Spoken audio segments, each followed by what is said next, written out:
The following is rated not safe for work. It contains strong language, adult situations, and lots of spoilers. Discretion is advised. In the criminal justice system, cinematic-based offenses are considered especially heinous. The dedicated attorneys who investigate these villainous films are members of an elite squad known as the Reels of Justice. These are their stories.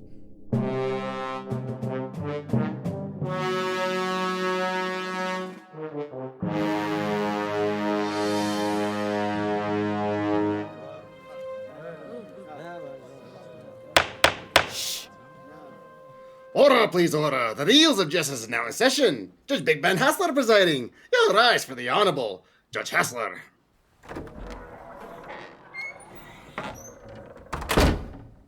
Be seated. Welcome to the Reels of Justice. Today we're in the case of The People versus Earth Girls Are Easy, a quirky sci-fi romantic comedy about three furry little aliens who crash land in California and shake up life of their beautiful host and her friends as they try to fit in on Earth.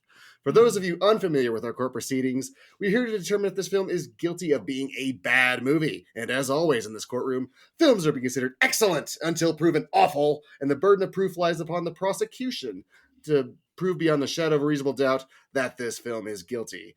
Mr. Dylan J. Schlender, you are representing the prosecution, and you may begin your opening statement. Thank you, Your Honor. I'll be characteristically brief. Earth Girls Are Easy is a movie that throws flashy colors and silly laughs at the screen, but misses the mark if we're talking about what really makes a film worth our time. Sure, it might seem like harmless fun, aliens learning Earth customs, a quirky romance, a bit of 80s glitz and glamour, but scratch the surface and you've got a film that's all fluff and no real substance. Think about relationships.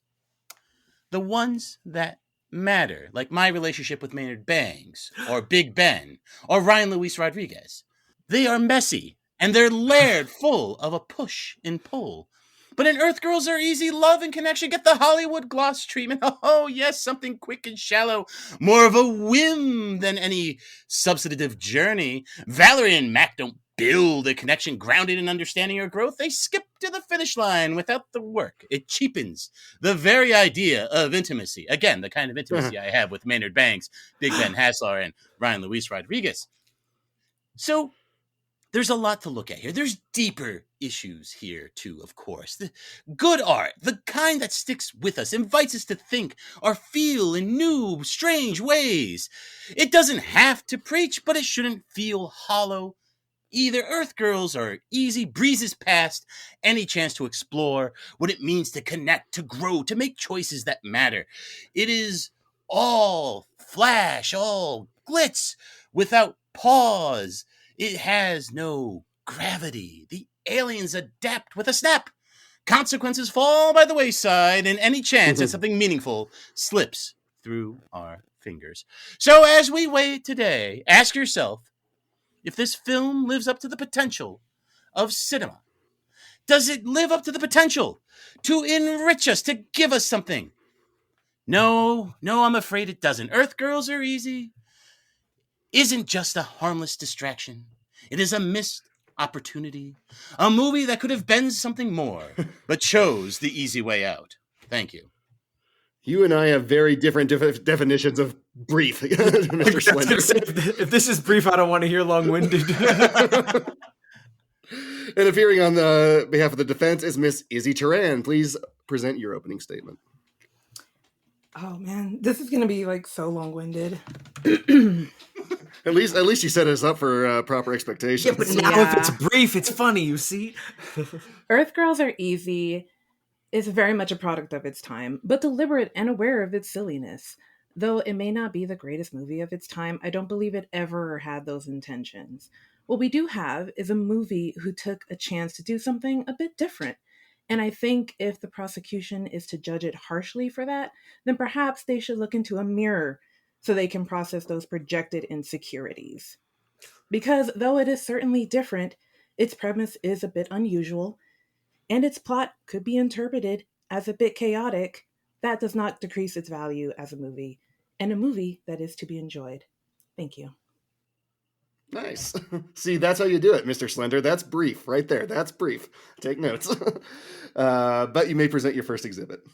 Thank you, Your Honor. I will not hold that against you. I want everyone to really understand every point I'm going to make about this movie. So I am choosing my words very carefully, and I will speak as long as needed, assuming we don't go over time.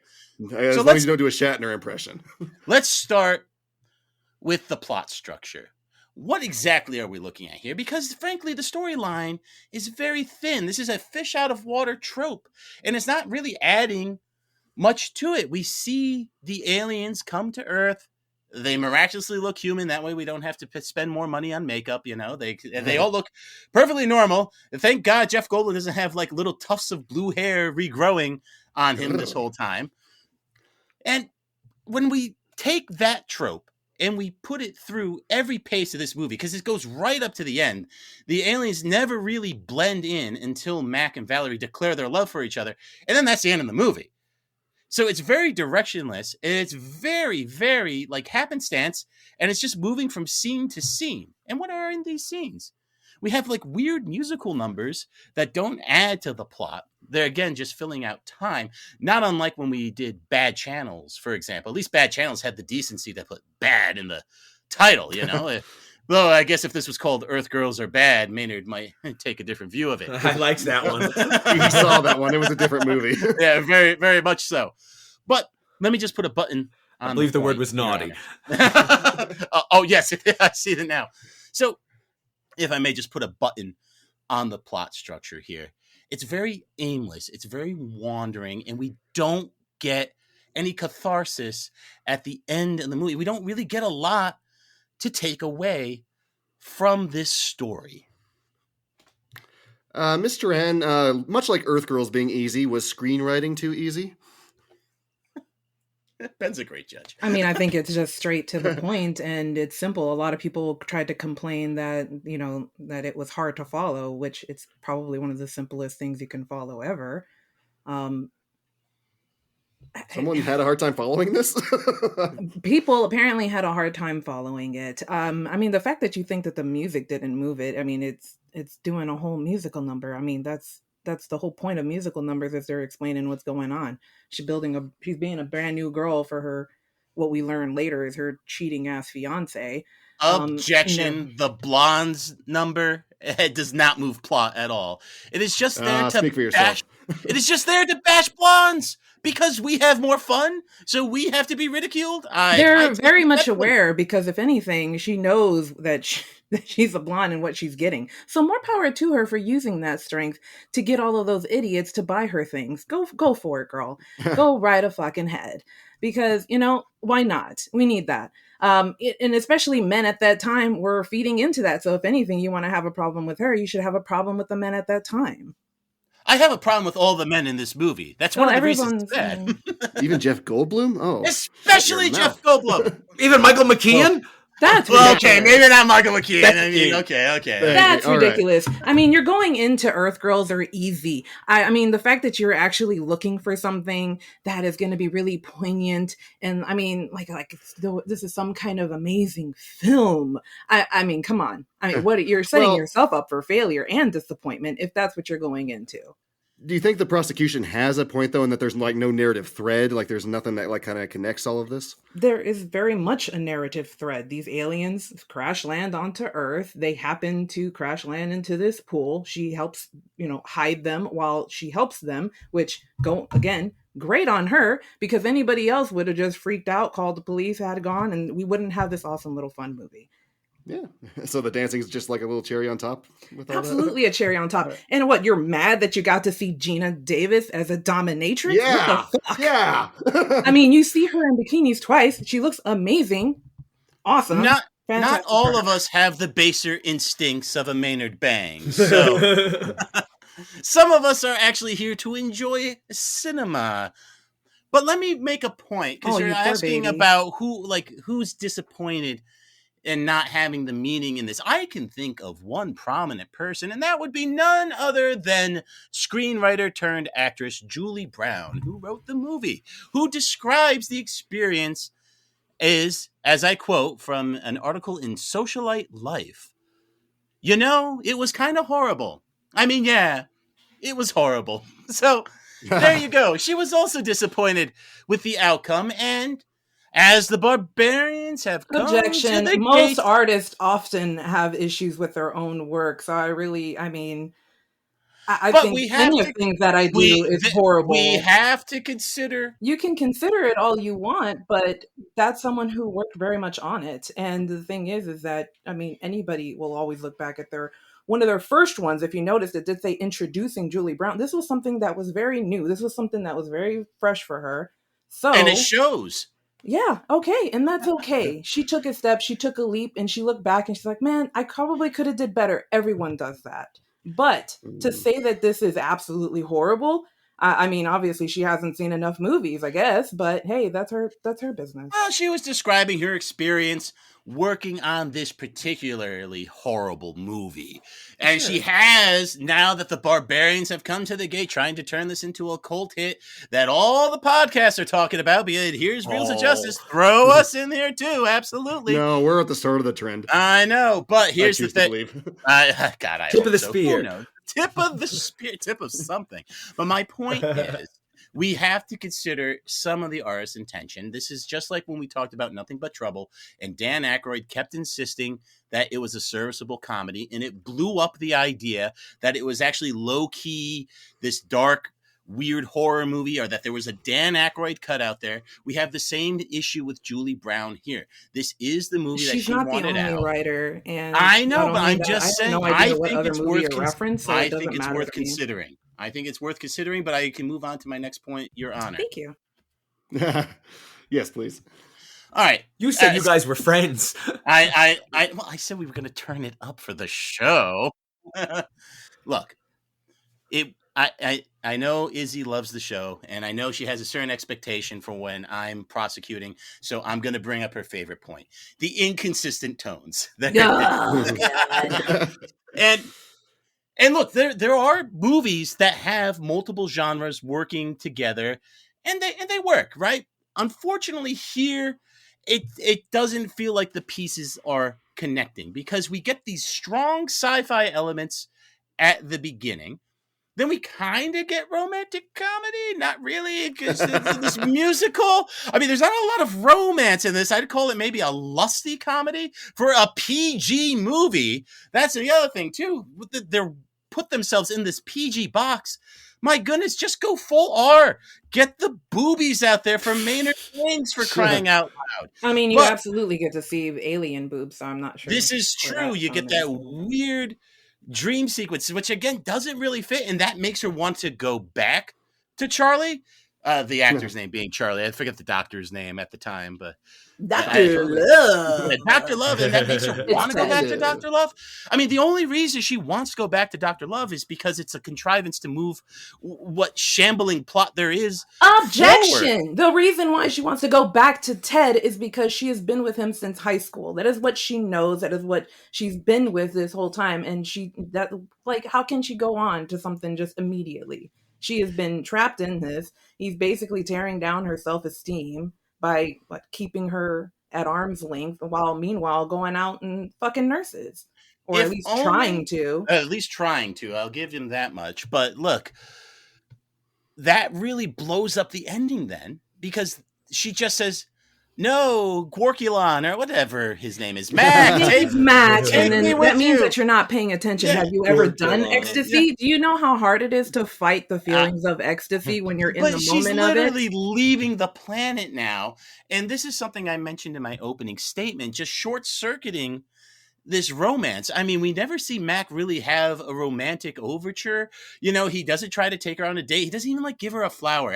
There's so many little things they can do that build up this romance and make it at least Because there was plenty of believable. little things that were in it. There were things where, when they're in the dance place and he's like, do I need to dance? Because he's assuming that's what everyone else is doing. He's looking for her for confirmation. Is that what I need to do? when she's like, yeah, fuck it, whatever, do whatever you want. He can tell that that's not a great thing. So he goes and he actually follows her. He does not go and dance. He is actually listening to her. He takes the time to understand her, or at least, be patient with her, unlike Ted. I don't think that's what we're seeing in the movie, because I do think you can just close your eyes and be blind to it, because I saw that, and if you didn't see it, that's probably because you can't. All right, order in my court. Order in my court. Let prosecutor please finish. All right. Okay. So I'll just, again, to put a button on the inconsistent tone thing, I don't think we get enough of transition from the aliens lusting after these girls to a believable love arc for Mac and Valerie. Obviously, we definitely don't get it with the other two aliens, Quid Bob and Squibby, but we definitely don't get it for Mac. It's no Gorkulon. I think Gorkulon's going to be interviewing someone outside the Reels of Justice. I believe real soon. He might have before. Mr. Teran, what's lust got to do with it? I don't know. A lot of 80s movies were mostly based around lust. Even some of the more popular ones, I feel like, are mostly revolving around lust. So that just seems like just a bullshit. That just seems like bullshit, bud. And I mean, as far as the tones, I don't know very many musical comedy romances that are like this, that add the sci-fi element to it. That's amazing. That's fantastic. As a woman, I love that. It's an 80s movie, so yeah, there's going to be some things that kind of suck about it, but it's still really fun and it's still really great. So, there you go. And you get to see really hot people making out and stuff. I mean, is that what the 80s? I mean, I could do that at home.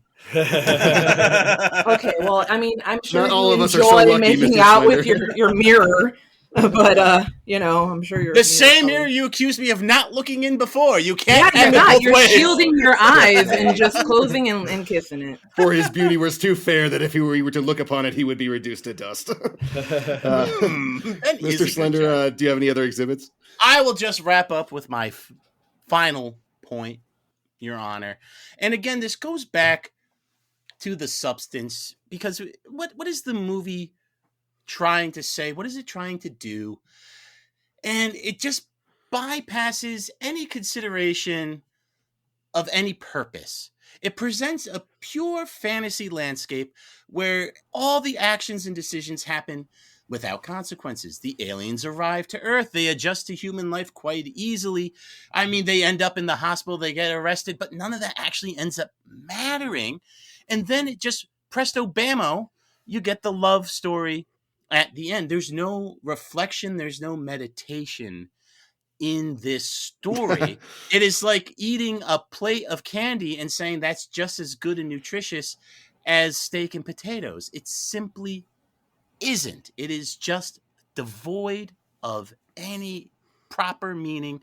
It is pure cotton candy fluff, and I will rest there, Your Honor. Mr. Teran, let's rebut this candy hater a little bit. You have anything to say to that? I like them big and stupid. I don't know. That kind of reminded me of Prosecution, gosh. More singing.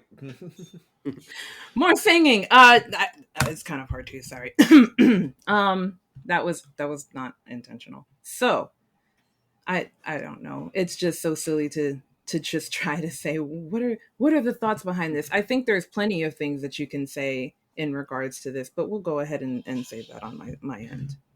Oh, well then, please proceed. All right. So, I mean, listen, we have the beginnings of these casts. This is also the trilogy, the holy trilogy of Jeff Goldblum and Gina Davis together in a movie. This is the last one, and they were, I believe, married on this one. They were, yes. So that's fun. The other two being The Fly and I was going to say Hotel Transylvania. That's absolutely incorrect. Transylvania 65000. Mm-hmm. But you also have Jim Carrey and Damon Wayans. This is if I'm not mistaken, Living Color. So, I mean, this kind of helped that along. And just to see them that young, that's also really fun. Let's see, Michael McKean as Woody is just fantastic, because it took me forever to even realize that was Mr. Green from Clue. Like, I'm like, this guy looks so familiar. Who is this guy? That was and he's just such a fun character, just totally chill. She knew exactly who to call, so she didn't have to worry about someone being a freaking narc and calling the cops on these aliens. But I do think, as far as moving on, I mean, if you have anything to say about the cast. Oh no, I want to hear a rebuttal from the defense. This cast is kind of stacked, and it knew their talent even before they were stars. Yeah. So what have you had to say, Mr. Schlender? I think you can look at the three alien characters and you know that these guys are strong actors or performers, but we do know that in retrospect, how well would that have landed at the time? Because at the time, I don't think Jim Carrey's antics in this are particularly funny. I think we look back on it now and say, oh yeah, that's kind of how you'd expect Jim Carrey to act in that, you know? So I think we're letting our current estimations of these actors color what we are actually seeing in this movie. Because honestly, I do not think they are particularly strong in this. They come to Earth, they get shaved, and Damon Wayne, is it Damon Wayans or Marlon Wayans? Man, I'm gonna You get really in should trouble now. know that. The Wayans brother, the Wayans brother that's featured in this film. He has a very obnoxious dance number that goes on entirely too long. You know, we actually you're complaining about the musicals. Now you're complaining about. I am. I don't think either served the purposes of this film. I mean, if you could tell me what the dance number did, I'd be more than willing to listen. Yeah, it showed Zebo learning how to dance because they're like children. They came into this, they started mimicking and miming, and that's how they kind of learned. We don't know anything about their alien. That's why it's good to just let it go. Also, we get a fun little dance number. You know, that's another problem with this movie, too. Like, the powers of these aliens are seemingly infinite and undefined, and any skill they pick up, they immediately master. Like, what is their challenge exactly in this movie? Like, what is their growth potential? Again, get their shit out of the pool. There's just nothing here. Yeah, they're trying to get back on they're technically on the clock, and Mac is their boss. Yeah, but there's no urgency at all in this movie. He's a Mac daddy. Mr. Ann, do you have another exhibit? Yeah. Let's see. So I believe that there is a small hidden message, or at least I didn't think it was hidden, but I guess it is. I mean, they're aliens that crash land. Again, they could have easily been given up to the police, but the fact that Valerie shows that actually I'm going to make sure that these guys are okay because they're not trying to hurt me. They're just, crash landed into my pool and I accidentally kind of flooded them. I'm kind of a little bit in their debt to try to help them get along their way. And through that time, through all these shenanigans, she winds up caring about these guys. I mean, they're goofballs and they're not hurting anyone. I mean, I think it's great that she took them into her home to try to help them after, she did kind of mess up a little bit. And I mean, what kind of message is that? That's a great message because she knew she had to hide them from Ted. I mean, I'm pretty sure anybody who wasn't a certified doctor could tell that they're aliens. But nonetheless, we see that Ted is a freaking douchebag and immediately was trying to get the press there, get the cops there. He wanted all the money for this crazy discovery that he got. So she already knew his number. And I think that's a really great message, is kind of accepting these people with differences because they really weren't that different. They were horn dog men, just like she already had to deal with on Earth. Mr. Schlender, they're nice. What's wrong with being nice? Yeah. Well, it's just because it ultimately doesn't mean anything. That's the problem. Not every movie has to have some amazing, awesome. It's not about having amazing. Like I said, it'd only be like 10 movies. It's not about preaching. It's not about being didactic, right? It's about actually having, like, why are you making this movie, right? That's the why is what's important here. And if you want to make this argument that the contrast between the aliens to Ted is some kind of meaningful message, I just don't think you see it because the aliens have no growth and Geena Davis doesn't realize that her issues with Ted through the prism of the aliens, because she is going to marry Ted. She is going to go back to him. And Jeff Goldblum has this ability, again, out of nowhere, because the powers are not defined or made abundantly clear, that manipulates people's emotions. We don't even know if he's manipulating Geena Davis this whole time. We can assume he's not, but maybe he can't control it around humans. How on earth would he know? Because then at the very end, when they're making out, and then she stops and says, Mac, I love you. I want to go with you. Boom, end of movie. I'm sorry. It just strains credulity. We'll let the jury decide what's credulous and what's not credulous. I mean, that is their job. Interjection. Sure. Yeah, can you please define that, Mr. $10 word? I'm just saying, it's just not believable. Like when you're watching this, you're just going, really? That's what I'm saying. And I mean believable within the context of the movie, though. In the That's context of the movie, it's exactly believable. No, I don't believe it is. Oh, unless you want to say Pobrecito. that Jeff Goldblum's using his emotional abilities to manipulate Gina Davis, which No. doesn't make him any better than Ted. No, he didn't. What he did was he sent the love spell on both of them. If you notice, did you pay attention to when they were in with the cops? No, and that was my Gina point. Davis was thinking, oh, if you give them the love touch, they'll look at me and I can, get them, over here. No, they had feelings for each other. That's why when that love spell was sent, they were with each other instead of being any kind of attracted to Gina. The love spell only works if that person actually has feelings for the other one. And so when he sent them both into that feeling with him, he pushed it onto Ted and her. And when she still cut through it because it wasn't enough, she realized, actually, I don't love this man. I want to be with the man who can make me come by a touch. I'm going to another planet. Fuck you guys. Direct quote. We're going to need some tests here to see if my dad got touched, if he'd love me. Oh, well. What? That's a I don't. We just don't have time. We're just good thing I'm editing this episode. The fabled missing 3 minutes of Reels of Justice. Oh my God. Also, I don't know if it's enough of a full exhibit, but quite frankly, that Lynchian nightmare sequence was fantastic. I told you you're not allowed to have fun. I wasn't. There you go. I liked all of the musical numbers. And again, we get to see Gina Davis in so many awesome outfit changes, which fantastic. You see Jeff Goldblum come out and making him look all shirtless because of course they did. Super hot. I mean, you're watching a movie so you can see some hot people. And I mean, to really... PG movie. We do talk about intentionality in this courtroom, Mr. Slender. I brought that up with Julie Brown. You act like people can't get off to PG movies, like people don't Challenge accepted. Challenge accepted. Again, we're not just trying to appeal to the baser instincts of Maynard Bangs. Any further exhibits, Ms. Teran? Prosecution is a poopy head. I don't know. Oh, you got me there. That is entered into evidence. Stipulated. Moving on. Very well. Sounds like both sides have rested their case. The attorneys will now present their closing arguments. Mr. Schlender, you may begin.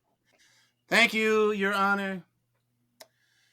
Earth girls are easy. God, let's look at this thing. It's loud. It's bright.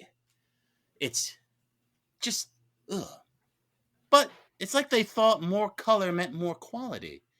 But we all know that's not true. We all know that real beauty, real art doesn't just throw a party for the eyes. It resonates. It elevates. Here, though, beauty is traded for a quick laugh, if there is one. If the visual chaos or shock value are substitutes for thoughtfulness, but they're not.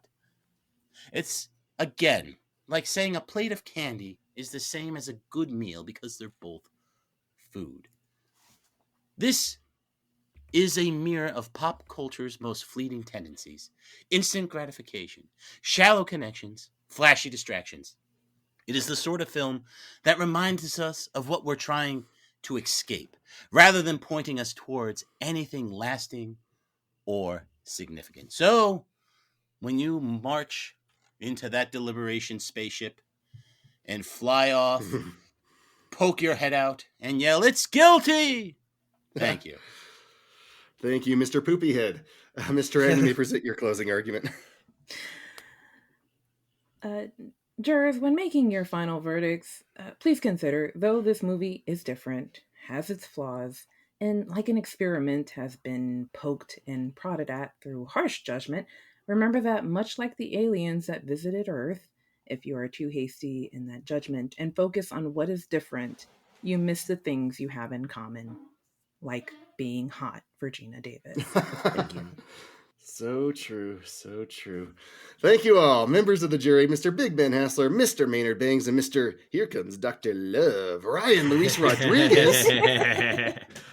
You have all heard the facts concerning this case. It is now up to you to determine if this film is guilty of being a bad movie. The bailiff will escort you to the deliberation room to render your verdict. Right this way. You know, Earth Girls would be easy for me as well if I look like Jeff Goldblum. Why don't you try it on hard mode like the rest of us? Goldblum. Don't make fun of his accent. He got really thrown off. He's working hard. He's an American immigrant, you know? He's a success story.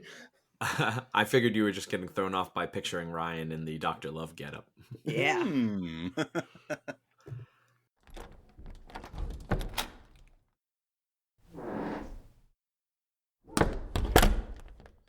So who's gonna... Ryan, you have a good Gronkulon voice? No, I do not have a good Gronkulon. I'm gonna form in this shit. Do you have a bad All right. Gronkulon? Oh, everybody's got a bad Gronkulon. Ben. You did, right. We're gonna prove it in about 15 minutes. With this movie, if you grew up with Comedy Central in the 90s and skipped school as often as I did, you're very familiar with this motion picture. Yep. Probably not all of it, Correct. but like 20-minute segments at a time before you get bored and move on to something else. And then I finally sat down and I watched this TCM last year. They were doing Camp Classics in, I think, June. And they aired this as one of their Camp Classics right after Barbarella. And it was a really kind of transformative experience where I realized, I guess I do like this movie. And also, wow, Jeff Goldblum And women is by fucking association. hot. Oh my God. Like, the man is smoking. Jesus Christ. Even better looking than Gina Davis. How's that possible? It's not. And one thing that I noticed in this rewatch for this podcast was that the salon is called Curl Up and Die, D-Y-E, which is a pre-Simpsons sign joke. And I had to tip my hat to it. Ben, what are you thinking? I think the prosecution's strongest arguments were that it's a little bit thin and a little inconsistent. I do think that this is what it's going for. I had not seen this one before. So, like, for this cast, I was kind of shocked because, like, Jim Carrey and Damon Wayans, they can kind of stay in character. And it seemed like Jeff Goldblum is like the one who can't. You know, he's the one who can't act. He's like almost himself, like, pretty quickly. And they're continuing to act all alien-esque throughout the rest of the film because they can carry it. Well, he kind of never acted alien-esque, right? He didn't do the silly, zany voices, even really from the time he wakes up.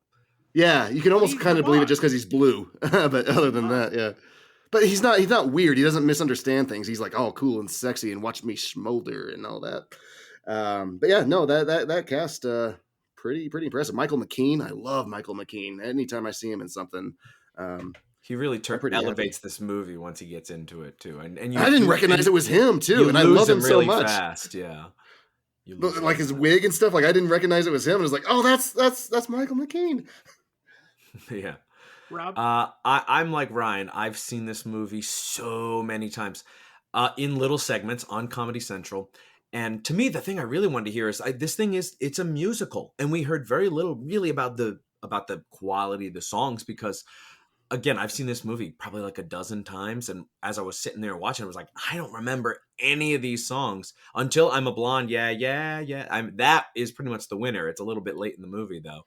And they don't really move the plot, but they're montages, and that's how musicals work. You know, they just kind of describe a scene. Which does? The makeover scene. The makeover does, absolutely. And I love Gina Davis's little montage thing. Gina Davis looks great in this. I just hate that her character's so dumb, and I think that's where it's bad casting, because Gina Davis is too smart really to play that dumb. I don't think she ever pulls it off. And so the whole time you're like, why do you keep trying to go back to Ted? Why are you so kind of, she's supposed to be very valley girl, and she never really gets there. But Julie Brown does. Her little friend, she I think knocks out of the park in all her stuff. She's really believable. But I still want it to be Gina Davis. I just want her character to be a little smarter.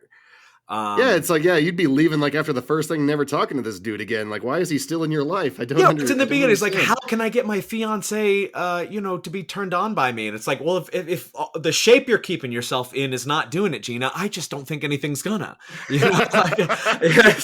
I think you're doing everything you can, girl. Stop beating yourself up. And to repeatedly take him back over and over. And I also don't know if I agree with just leaving the planet. It's a pretty big decision. But the songs are pretty catchy, and I love all the design. I'll say some nice stuff. The But, spaceship looks amazing. As far as, argument to argument, I think we heard more about why The Prosecutor was bad than why the movie was good.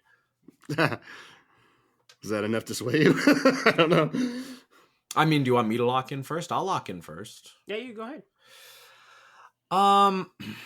I'm kind of 50-50. Like I said, I've seen this movie a lot. There's so many, like Jim Carrey and which Wayans we decided it was Damon Wayans was, they're just so annoying all the time on purpose. Like that's their characters, are just to like shriek and make annoying noises. And it's not funny like it is in Dumb and Dumber because there's no one else to really be as annoyed by it.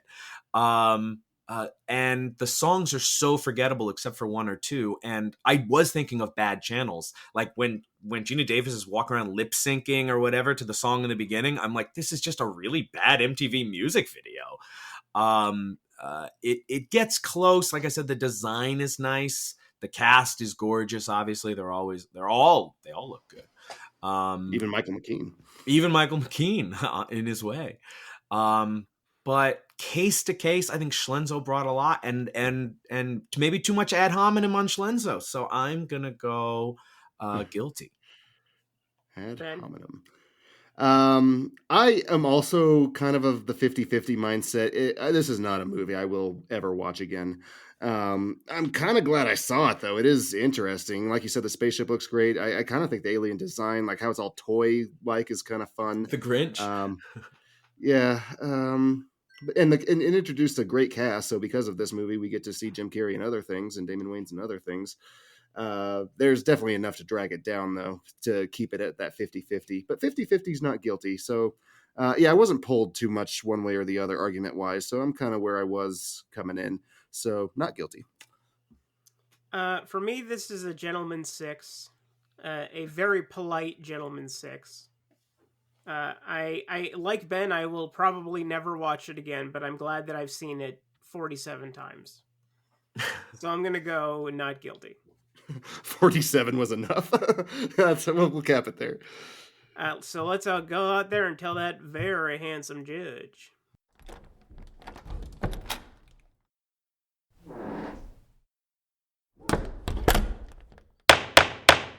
Mr. Foreman, my ears were burning. I hear I'm very handsome. Have you happened to reach a verdict? We have, Your Honor. In the case of the People versus Earth Girls Are Easy, we find the defendant not guilty of being a bad movie. We all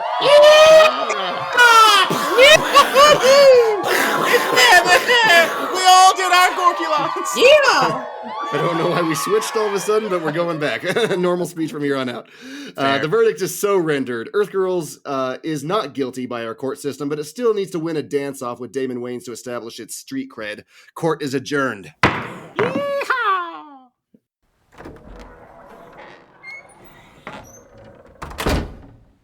Yeehaw! This is Cowboy Gorkulon reporting from outside the Reels of Justice.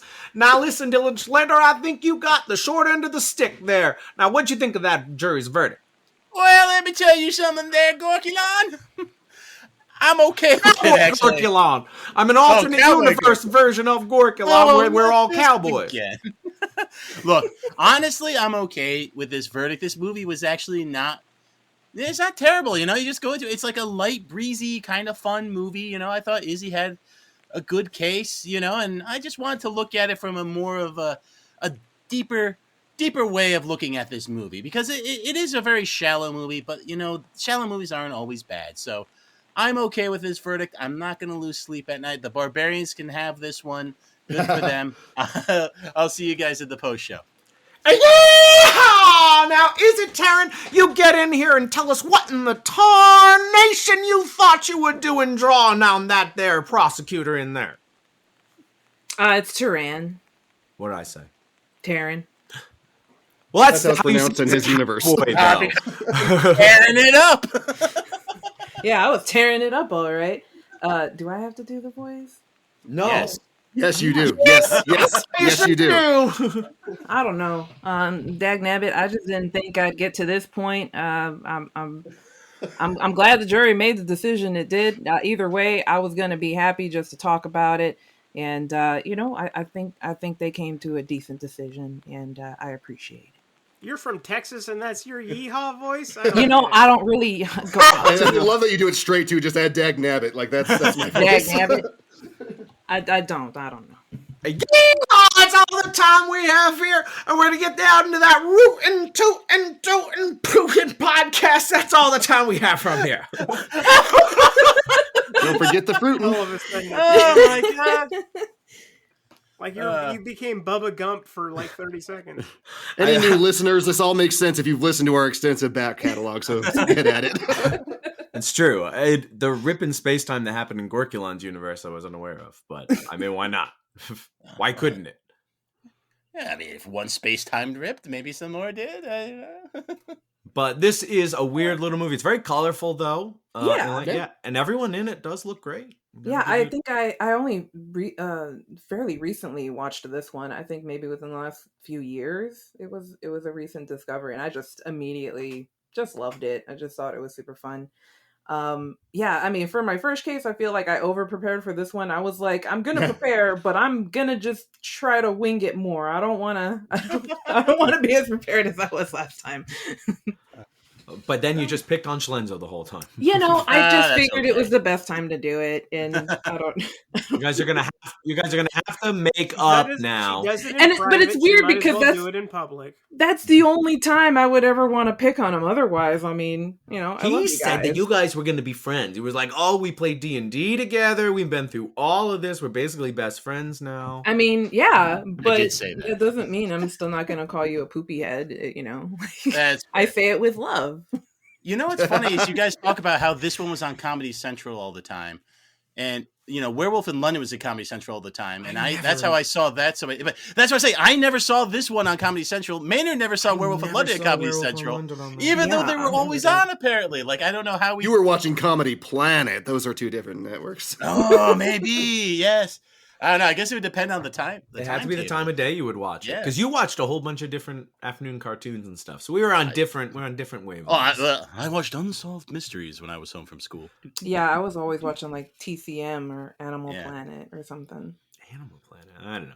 Now, so Izzy, what do you do when you're not here picking on Schlender? What keeps you busy? Apparently, you pick on Schlender in private. I'm hearing from Ryan. No. So I have two podcasts. Previously I did mention I have Hearsing Around.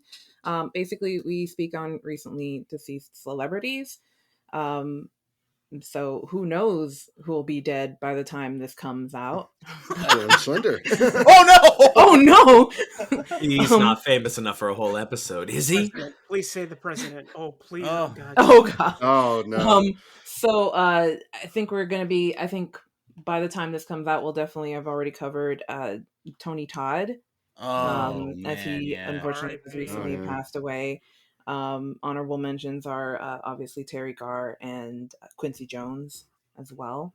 You gotta do Quincy Jones. Yeah, that whole podcast has been a really great learning experience.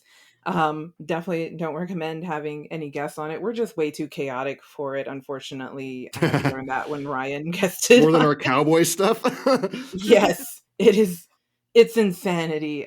We talk a lot about wieners, so if you're into hearing about dead people and hearing, people who, we talk about death all the time. We get a little weird and zany. So I mean, that's zany. That's what I think people, of. Yeah, zany, awful. Yeah, dead people, real zany. I think. Yeah, so zany. I mean, listen, you're talking about wacky cadavers. They You're are. gonna miss me when I'm gone. That's why we're just hearsing around. And then secondly, go with it. We have I have That's Bodacious Dude, where it is 80 radical movies from the 80s, and I have a guest on, and we talk about one of my 80 picks for the 80s movies, which all of you gentlemen have been on. So if you're a fan of these gentlemen, you can go check those episodes out. So after the 80, like what happens? Are you done? I mean, if I do well enough, maybe, we'll get like a part 2 Electric Boogaloo or something. I don't know. 90s films. No, actually, Jason we already Soto's podcast. Yeah, that's the Bomb Yo. I'm like a sister podcast to that one, which is already 70s. Then is shorter. Gets shorter every time. It's just not fair. No, I really like the 80s. Would you say you love the 80s? Yeah, I Strike really Back? love them. Well, Yeah, you I love picked the 80 80s good I love the movies 80s to 3D. talk about. Actually, Like, this one is yeah. on my list. So Ah. there you go. Just a little. I mean, it's no Conan the Barbarian, but No, you goodness know, it's gracious. worth discussing, I suppose. You didn't think Return to Oz was worth discussing. I we did think still that gotta one get was that a little on less here. than bodacious. That one was great. Come on. I mean, you're the one who said they had to be bodacious, not me. Okay, I'm working in bodacious your to me. world. Earth Girls Good Are movie, Easy but- is absolutely very bodacious. bodacious. It absolutely Yeah, I I would know. say it's This the is most Return to bodacious. Oz isn't. Oh wait, that was my favorite line, which he's like, "Glip glop, I'll miss you least." Yeah, Whitlock, yeah. That was the best line. No, yeah, there's some winner lines. There's a lot of lines in here I didn't realize I would just walk around saying. Well, it's- Throttle it, babe. Yeah. What'll it be? You gotta kind of catch them, or they'll slip by. Yeah, it's just from it being on so much. Now, we always ask for recommendations from our guests for movies that you think people should see. Hopefully, you're giving us a bodacious one. So, what is a bodacious movie that you think people should see? I am sticking to my vampire movies as far as recommendation goes, and I am recommending 2012 Vamps. There are other ones, it's specifically the 2012 one. So it's about two modern-day lady vampires played by Alicia Silverstone and Kristen Ritter. I believe that's how you say her name, right? Kristen Ritter? Okay. Depends if you're a cowboy accent or not. Ryder. It's different. Oh, George. They get a bit tired of like basically the New York nightlife, and when love enters the picture, it jeopardizes their immortality. So much like today's film, it is a bit different. It's cute, it's fun. It could be called a girly movie, but I believe that a story about like true friendship is universal to the sexes, so I don't think that's really suitable. You also get Richard Lewis as Silverstone's character's like aged ex that's turned like an activist turned pro bono lawyer, which was Pro boner? Pro boner, yeah. Was that he? too. Pro bono. Like, you know, This I was is trying like to put pro bono and lawyer together, but I mean, kind of there's some boner in, you know, between them since, you know. Yeah, sell anyway. it. And Wallace Shawn as Dr. Van Helsing. So that was fun. Also, there's other notable vampires like Malcolm McDowell, which links me back to 2009 Suck, which is also ROJ's episode 315.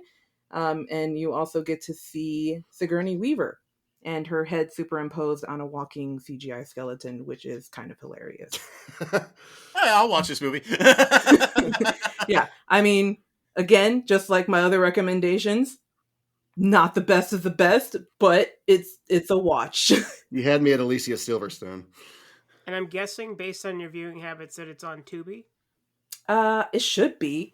I don't know. That movie should be on Tubi. That was the It's one not thing everything that you I said. forgot to look up. One day, everything will be on Tubi, even this show. Dude, Tubi is So, a what have you got monster. for us? Well, I am not afraid to say it, and I'm certainly not going to apologize for doing it because I'm taking the easy way out, and I'm recommending a movie that I happened to watch recently for another unrelated podcast. Not even Izzy's podcast, not our podcast, completely unrelated. Stay tuned. And that is Big Night from 1996, directed by and starring Stanley the Touche Tucci. The podcast is related. Okay, They're it kinda associates. is. They're associates. You guys will know who they are. You know, a certain M. Catola. That's too obvious. Marty K. Yes, there we are. Okay. So, two brothers are struggling to maintain their Italian restaurant in the 1950s and scheme a big night in order to buoy business.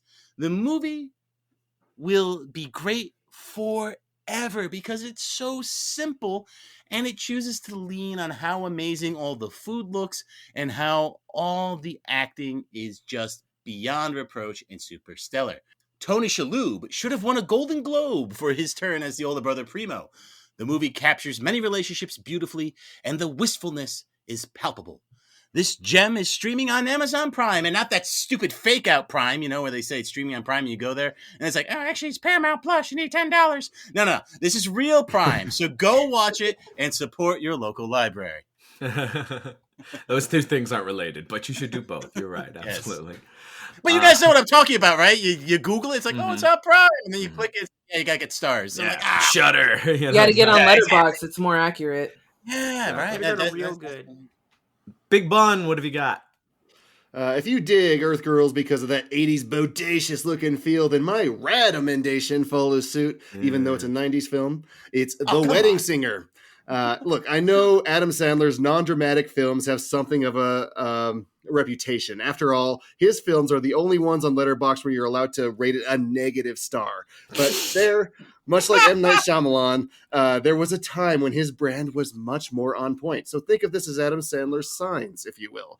And I'm real no fan of romantic comedies either. But this one leans more into the comedy than the romance, and that makes it tons more palatable. And I think this one holds up because of that. Sandler, of course, gets tons of one-liners, and he's surrounded by a talented cast who's supporting characters and cameos, such as the always effervescent Drew Barrymore, Alan Covert, who in this Rob Schneiderless film finally gets more time to shine. Dude needs more screen time than he gets. Steve Buscemi, who always shows up for the Sandman. He's kind of like Jeremy Black in that he doesn't seem to realize that he's much above the guest stints in this garbage that he's in. Oh, I like John her. Lovitz. Yeah, he's good, yeah. And John Lovitz, who is actually a much better wedding singer than the titular one. It's light, it's not overly sappy, but you will find yourself empathizing for the characters. You'll groan more than a few times, but the laughs certainly offset those short moments. They were cones! It is a great recommendation. It is one of the only movies you could kind of lose Sandler in. I'd say it's peak Sandler. I think it's I where agree. he does his really best is. because it lets him sing, which comedic Sandler. Yes, okay, agreed with Yeah, that. Uncut That's what I mean. Gems, yeah. Of the comedies, although I really want to see Adam Sandler star in Signs now because he would do really Well, good. I was just thinking that he would do Again, he wouldn't do it as comedy. He wouldn't have to do it. But I really the Longest Yard remake. Don't sleep on that. That's actually not only a great remake, but Sandler's really good in it. we got to put some Sandler on the show because there's some big Longest stinkers, Yard. obviously, but there are some gems. There is some Uncut low-hanging gems. fruit, but I think Some are awesome. longest yard head-to-head, original versus remake. I know we hate doing that, but I think that one might actually work. Though. I think that one might work. Ryan, what have you got for us? My recommendation this week is a recent release, one of my favorite films of 2024, an Australian stop-motion picture from director Adam Elliott, Memoir of a Snail. It follows a young woman named Grace, who's had a hard life. Her mother died giving birth to her and her twin brother. Her father was an alcoholic paraplegic. Her only real human friend other than her brother, from whom she's quickly separated, is suffering from the early stages of Alzheimer's. It's not the most uplifting experience for about 75% of the runtime, but it's most certainly empathetic and deeply human, and stop motion remains the most cinematic medium. My warning, though, and this is for Dylan, just because it's animated, it doesn't mean it's for children.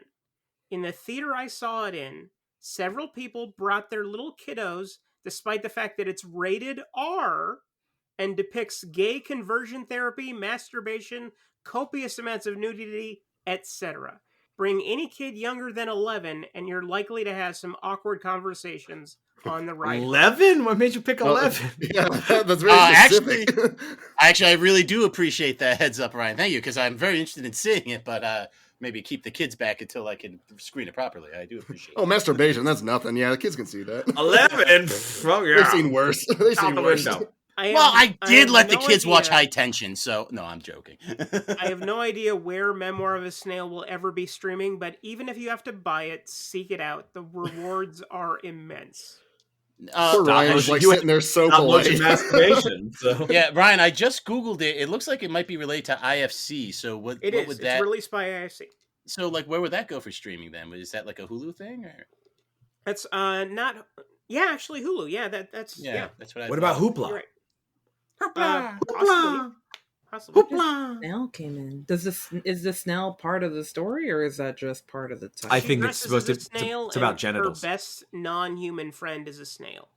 Gotcha.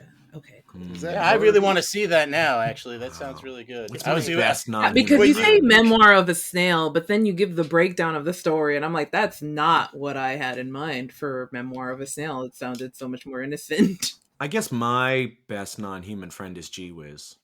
Mine is Maynard Bangs. Now, my recommendation this week is actually a documentation. That's right. A documentary recommendation. Hashtag documentation. Hashtag to the moon. It's from 2024 and it's entitled Casa Bonita, Mi Amor. It documents the trials and tribulations faced by South Park creators Trey Parker and, to a lesser extent, Matt Stone, as they attempt to renovate and reopen the iconic Colorado restaurant Casa Bonita, which went bankrupt back at the beginning of the pandemic. It's a must-watch for any fans of the show, especially that episode, because you really get to see kind of Parker and Stone seemingly kind of behind the scenes, and they just continually take the piss out of each other all the time. Which is very funny. But also for anyone who's ever visited the restaurant itself, which I had the privilege of doing a few years before its first closing. And yes, the food was very bad, but that really wasn't the point. I had a blast. Or for fans of like remodeling or reconstruction shows, because to put it We know you're out bluntly, there. they had to rebuild every single fucking square inch of that building from scratch. Nothing was salvageable. It's a titanic effort. And to see them slowly realize over the course of the documentary just how much work it was going to be is certainly one of its great joys. You find yourself asking along with them, is it really all worth it? And as you see the smiles on the faces of the children, you, along with Parker, less so Stone, realize that, of course, it was. I hope to be able to visit the newly remodeled version one day, complete with a vastly improved menu, it would seem, and sprinkled with loving little allusions to the show that made it all possible.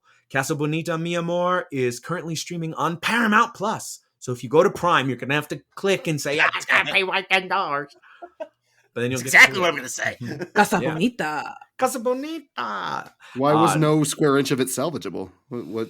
This thing was just like way past all maintenance. Like, I mean, like the beams were eroded out and Oh my god! and nothing, not all the HVAC had to be replaced. Everything had to be gutted. Like you, I'd been there like maybe 5 years ago, and it didn't seem like it was in that much. I'm guessing mold is an issue. Mold was huge. Mold was everything. There was dead crap everywhere. It is in a strip mall.